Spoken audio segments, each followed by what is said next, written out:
नमस्कार दोस्तों, स्वागत है आपका हमारे चैनल टोटल व्यू पॉइंट पर। आज हम एक ऐसे विषय के बारे में चर्चा करेंगे जो हमारे जीवन दिनचर्या में डेली रूटीन में यूज किया जाता है, जो हमारे जीवन को आगे बढ़ाने में सक्षम है और हमारे जीवन में सुखमय और शांति प्रिय बनाने में भी सहायता करता है, जो हमारे वातावरण और हमारे आसपास पाया जाता है, जिसका नाम आयुर्वेद है। यह हमारे जीवन को कैसे प्रभावित करता है? आयुर्वेद एक हम सोचते हैं कि ऐसा ही है जैसे कि इसमें सभी प्रकार की दवाई बताई गई है, लेकिन आयुर्वेद ऐसा नहीं है। इसमें जीवन के बहुत सारे मूल आधारों को बताया गया है, जिससे जीवन जीने में और हमें आसानी होती है। आज हम इस बारे में भी पता लगाने की कोशिश करेंगे कि आयुर्वेद क्या है, यह कहाँ से आया, इसका जन्म कैसे हुआ, ये हमारे जीवन को कैसे प्रभावित करता है। चलिए शुरू करते हैं और सबसे पहले ये जान लेते हैं कि आयुर्वेद क्या है। आयुर्वेद शास्त्रों में कहा गया है कि धर्म, अर्थ और सुख का कारण ही आयु है। इसका मतलब है कि हम लंबी उम्र कौन कौन व्यक्ति जीना नहीं चाहता। अगर उस व्यक्ति के जीवन में इन तीनों चीजों का बैलेंस नहीं है तो उसकी जीवन व्यवस्था वैसे ही कमजोर है। जिस व्यक्ति को लंबी उम्र जीने का है उसे आदमी को स्वस्थ रहना बहुत ही जरूरी है।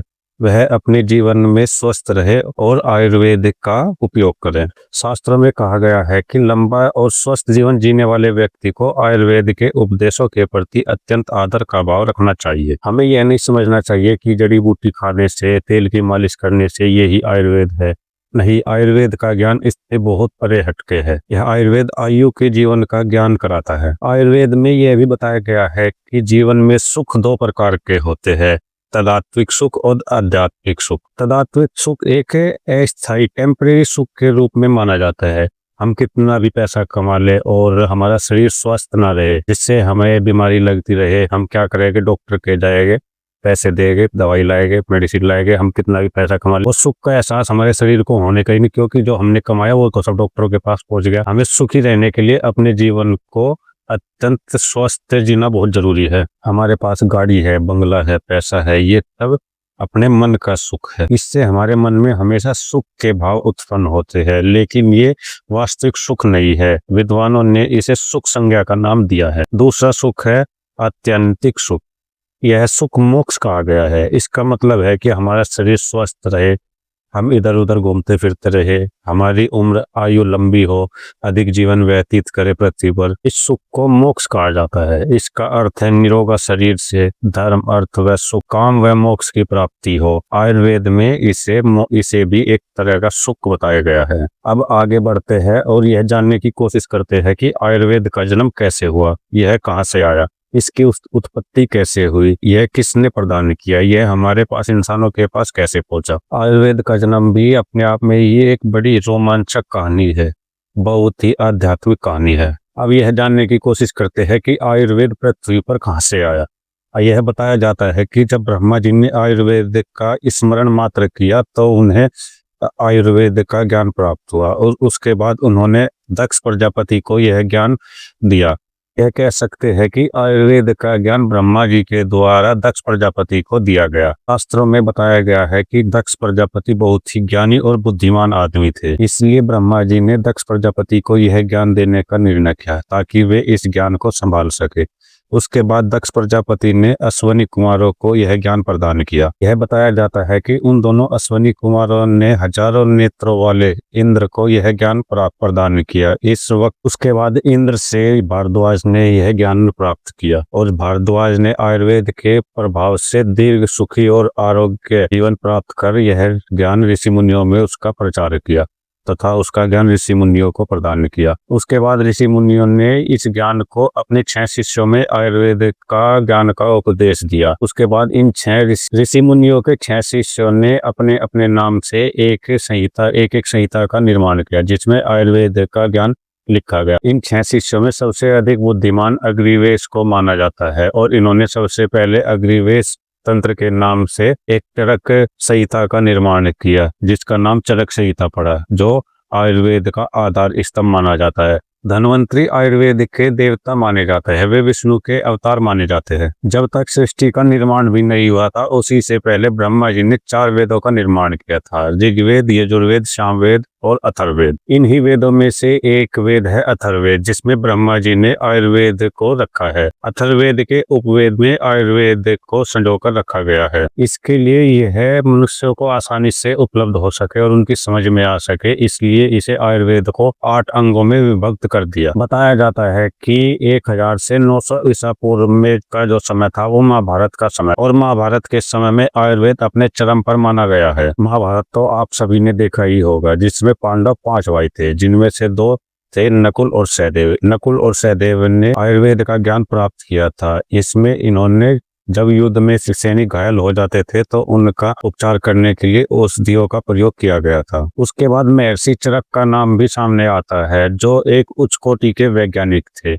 इन्होंने वनस्पतियों के द्वारा दवाइयों के निर्माण और उन्हें पद्धति द्वारा लिखा गया। इन्होंने घूम घूम कर देश विदेश में आयुर्वेद का प्रचार भी किया और चरक संहिता के अध्ययन में पूरी जीवन शैली का आधार बनाया। यह है जब महर्षि चरक थे, उस समय का काल गुप्त काल के शासन काल का माना जाता है। जब हम आयुर्वेद का अध्ययन करते हैं तो उसमें एक नाम सुश्रुत भी सामने आता है, जो महर्षि विश्वामित्र के पुत्र थे। यह प्राचीन काल के उच्च कोटि के, बहुत ही उच्च कोटि के आयुर्वेद के प्रोफेसर माने जाते हैं, जिन्हें डॉक्टरी या शल्य चिकित्सा कहे तो का भी ज्ञान प्राप्त था। जैसा कि मैंने पहले बताया है कि ऋषि मुनियों ने 8 तंत्रों का निर्माण किया था। इसमें से सुश्रुत, जो महर्षि विश्वामित्र के पुत्र थे, उन्होंने भी एक सुश्रुत संहिता का निर्माण किया था, जो एक तंत्र है। आयुर्वेद में 3 आचार्यों का नाम मुख्य रूप से लिया जाता है। उनमें चरक, सुश्रुत और वाग्भट आते हैं। इन्होंने मिलकर अष्टांग हृदय ग्रंथ की रचना की है। जिस समय ये तीनों आचार्य हुए थे वह 6ठी शताब्दी का समय माना गया है। उसके बाद फिर भारत पर अंग्रेजों का राज हुआ और उन्होंने आयुर्वेद को केवल एक धार्मिक विश्वास माना और आयुर्वेद चिकित्सा पद्धति को नष्ट करने का भी प्रयास किया। अंग्रेजों के समय में आयुर्वेद को दबा दिया गया, लेकिन आयुर्वेद को दबाने के बाद भी आयुर्वेद ग्रामीण क्षेत्रों में जीवित रहा, जो आधुनिक सभ्यता से बहुत दूर थे। वर्ष 1935 में कलकत्ता मेडिकल कॉलेज में आयुर्वेद की जो शिक्षा प्रदान की जाती थी, उसे अंग्रेजों द्वारा बंद कर दिया गया। सबसे पहले आयुर्वेदिक डिस्पेंसरी कविराज चंद्र किशोर सेन ने कलकत्ता में खोली। के 20 साल बाद तेलुगु पंडित हुए, जो वैद थे। उनका नाम था डी गोपालाचार्लू ने मद्रास में प्रथम औषधालय, जिसे कह सकते हैं एक मेडिकल स्टोर, की स्थापना करी। आयुर्वेद एक प्राचीन चिकित्सा विज्ञान है जो कम से कम 5000 वर्षों से भारत में प्रचलित है। इसका नाम संस्कृत के शब्द आयुर जीवन और वेद ज्ञान से आया है। यह प्राचीन चिकित्सा पद्धति में पहले ही बता चुका हूँ कहाँ से वेदों और पुराणों में कहाँ से आए, कहाँ से ये हिंदुस्तान में प्रकट हुए, किन किन लोगों को इसका फायदा हुआ, किन किन लोगों ने इनका प्रचार किया। अब यह जानने की कोशिश करते हैं कि आयुर्वेद क्या है। आयुर्वेद जीवन का एक विज्ञान है जो आयुर्वेदिक ट्रीटमेंट के माध्यम से व्यक्ति के मन, शरीर, आत्मा और जो हमारा एनवायरनमेंट है उसके बीच संतुलन को बनाए रखने की कोशिश करता है। इसमें आहार, डाइट बोले जिसे, मेडिसिन, आयुर्वेदिक मेडिसिन, मालिश के जरिए लोगों का ट्रीटमेंट किया जाता है। आयुर्वेद दुनिया का सबसे पुराना ट्रीटमेंट मेथड में से एक माना जाता है, जिसका जन्म भारत में हुआ है। आयुर्वेद दर्शन के अनुसार यह माना गया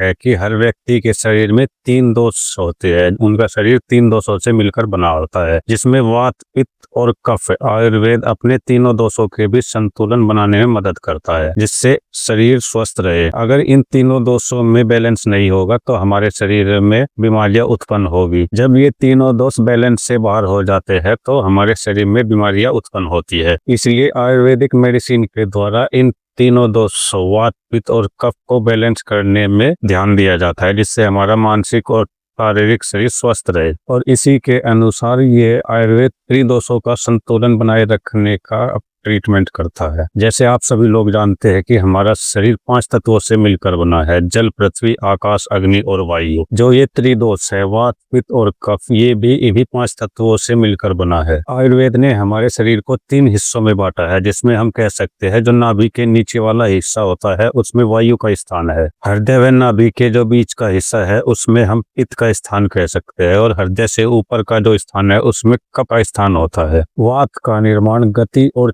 चाल की जो बहुत ही छोटी सी कह सकते हैं कम एनर्जी के कारण वात का निर्माण होता है। यह हमारे शरीर में श्वास, हृदय की धड़कन जो हम सांस लेते हैं उसमें गतिविधियों को नियंत्रित करता है। जब हमारे शरीर में वात का बैलेंस रहता है यह हमारे शरीर में क्रिएटिविटी और फ्लेक्सिबिलिटी को बढ़ावा देता है। लेकिन जब यह संतुलन से बाहर होता है तो यह हमारे शरीर में भय, चिंता पैदा करना और जोड़ों में दर्द का कारण बनता है। नंबर 2, जो पित्त है यह शरीर में रहता है। यह आग और पानी से इसका निर्माण होता है। यह हमारे शरीर में हमारी पाचन शक्ति जो हम खाना खाते हैं उसको कैसे पचाता है और शरीर के टेम्परेचर को कैसे बैलेंस करता है। जो इम्यूनिटी सिस्टम है उसे प्रोत्साहित करता है। जब इसका संतुलन होता है तो हमें बुद्धि को बढ़ावा मिलता है। हमारी जो मेंटलिटी है वो बहुत ही शार्प हो जाती है। लेकिन जब संतुलन न होने से मनुष्य में गुस्सा आता है, घृणा, दूसरे के प्रति ईर्ष्या पैदा होती है। नंबर 3, कफ। कफ का निर्माण हमारे शरीर में जो पृथ्वी और जल के मिलकर बनता है। यह हमारे शरीर में हड्डियों, मांसपेशियों को आपस में जोड़े रखने के लिए एक गोंद का प्रदान करता है। हमारा शरीर हड्डियों और मांसपेशियों से मिलकर बना है जिसमें कफ हड्डियों और मांसपेशियों जिसे मसल्स कहते हैं उन्हें आपस में जोड़े रखता है, जिसमें वह एक तरह से गोंद का प्रोडक्शन करता है जिससे हड्डी और मांसपेशियां आपस में जुड़ी रहती है। कफ के कारण ही हमारी जो स्किन है वो मॉइस्चराइजर होती है और जो हमारे जोड़ों में चिकनाई है वो बनी रहती है। संतुलन में कहे तो कफ